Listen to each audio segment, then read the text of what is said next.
and effect diagram. Number 2 7 tools এর মধ্যে এখন নাম্বার 2 তে চলে যাব প্যারেটো চার্ট। এই প্যারেটো চার্টটা খুবই গুরুত্বপূর্ণ একটা বিষয়। এখানে 80-20 রুলস অ্যাপ্লাই করা হবে।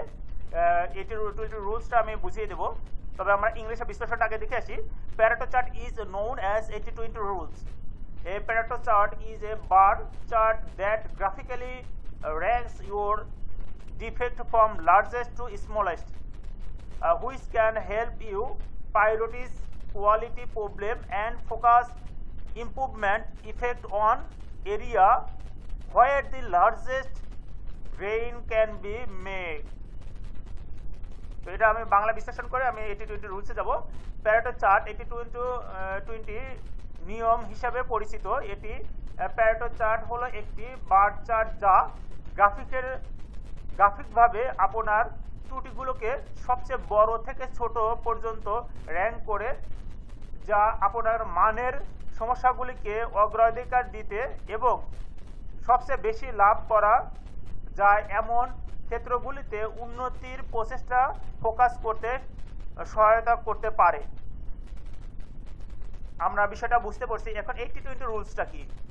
ধরুন আপনার একটা সমস্যা ধরা পড়েছে, এই সমস্যাটা যদি 20% নিয়ে কাজ করা যায় তাহলে দেখা যাবে 80% কাজ হয়ে যাবে। যেমন আমরা প্রিভিয়াস একটা দেখলাম এখানে রুট কজ অ্যানালাইসিসে আপনার অয়েল স্পট। এই অয়েল স্পটটা তাহলে কেন আসলো, আপনার সুইংয়ের আউটপুটে গিয়ে কেন ধরা পড়লো, এটা বিষয়ে যদি আমরা আগে থেকে যদি কাজ করতাম, অ্যাওয়ারনেস করতাম, তাহলে কিন্তু এটা আর হতো না।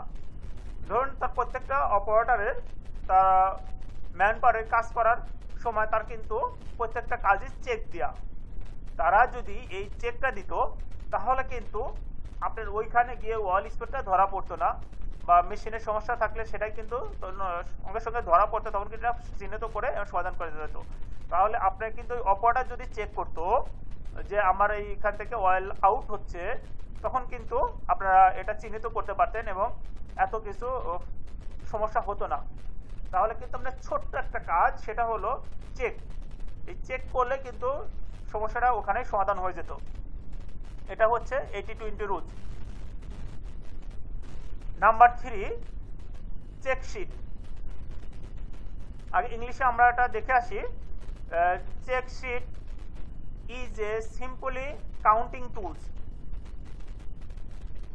It serves as data collecting tools used for gathering and visualizing the parameters which are under study. When to use a check sheet? কোথায় আমরা চেক শিটটা ব্যবহার করি? when the data can be observed and collected repeatedly by the same person or